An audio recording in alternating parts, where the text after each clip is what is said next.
Ezekiel Kabanata 22, Ang kasamaan ng Jerusalem. Sinabi sa akin ni Yahweh, Ezekiel, anak ng tao, ikaw na ang humatol sa lungsod na itong puno ng mamamatay tao.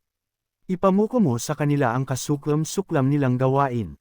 Sabihin mong ito ang ipinapasabi ko sa kanila, darating na ang iyong wakas dahil sa pagpatay mo sa maraming tao at pagsamba sa mga Diyos-Diyosan. Malaki ang pagkakasala mo dahil sa pagdanak ng dugo at sa pagkahumaling sa pagsamba sa Diyos-Diyos ang ikaw na rin ang gumawa. Dumating na ang iyong wakas.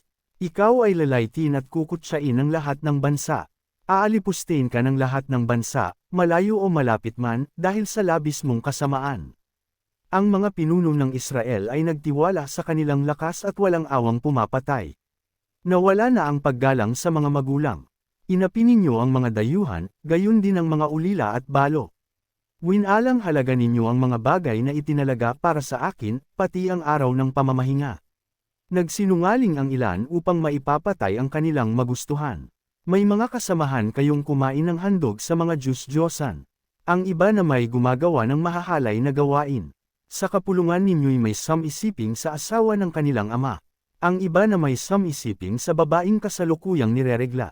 Mayroon namang humahalay sa asawa ng kanyang kapwa. May biyanang lalaki na sam-isiping sa kanyang manugang at ang iba na may sa kanilang kapatid sa ina o sa ama. May nagpapaupa naman upang pumatay ng kapwa, at mayroon pang nagpapatubo ng malaki kung magpautang. Ako'y lubusan na ninyong kinalimutan. Ngayon, paparusahan ko kayo dahil sa inyong pagnanakaw at pagpatay. Tingnan ko lang kung matatagalan ninyo ang gagawin ko sa inyo. Akong si Yahweh ang may sabi nito at ito'y gagawin ko. Ipapatapon ko kayo sa lahat ng dako, pangangalatan sa iba't ibang bayan. Sa gayon ko puputulan ang inyong kasamaan. Lalapastanganan kayo ng ibang bansa. Sa gayon, makikilala ninyong ako si Yahweh. Ang pagan ni Yahweh. Sinabi sa akin ni Yahweh, Ezekiel, anak ng tao, mababa na ang tingin ko sa Israel. Siya'y tulad ng latak ng pinagtunawan ng pilak, tansu, lata, bakal, at tingga, matapos dalisean sa pagan ang pilak.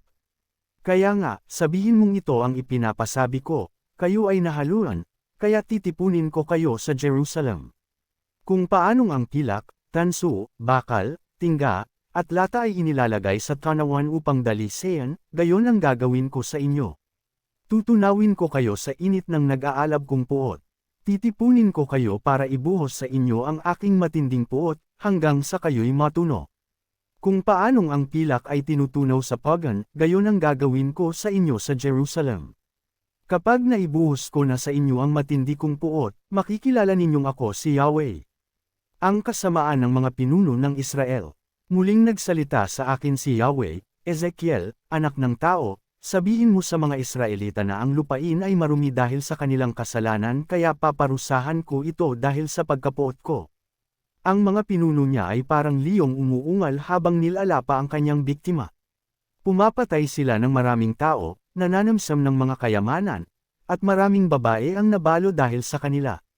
Ang mga utos ko'y nilabag ng kanilang mga pari. Winuwalang halaga nila ang mga bagay na itinalaga para sa akin. Pinagsama-sama na nila ang sagrado at ang karaniwang mga bagay. Hindi na rin nila itinuro kung alin ang malinis at kung alin ang marumi. Winalang halaga nila ang araw ng pamamahinga. Dahil dito, hindi na rin nila ako iginagalang. Ang mga pinuno nila ay parang hayop na asong gubat kung lamapa ng kanilang biktima. Sila'y walang awang pumapatay upang yumaman. Pinagtatakpan pa ng mga propeta ang ganitong kasamaan, tulad ng maruming pader na pinipinturahan ng kalburo. Mga huwad ang kanilang pangitain at pawang kasinungalingan ang kanilang ipinapahayag. Sinasabi nilang, ito ang ipinapasabi ni Yahweh, kahit hindi ko ipinapasabi, ang mayayaman ay nandadaya at nagnanakaw, inaapi nila ang mahihirap, at walang tigil ang panghuhuthot sa mga taga-ibang bayan. Humanap ako ng isang taong makakapaglagay ng pader upang ipagsanggalang ang lungsod sa araw na ibuhos ko ang aking puot. Ngunit wala akong makita, kaya, ibubuhos ko na sa kanila ang nag-aalab kong puot at sila'y aking lilipulin, sisingilin ko na sila sa masasama nilang gawain.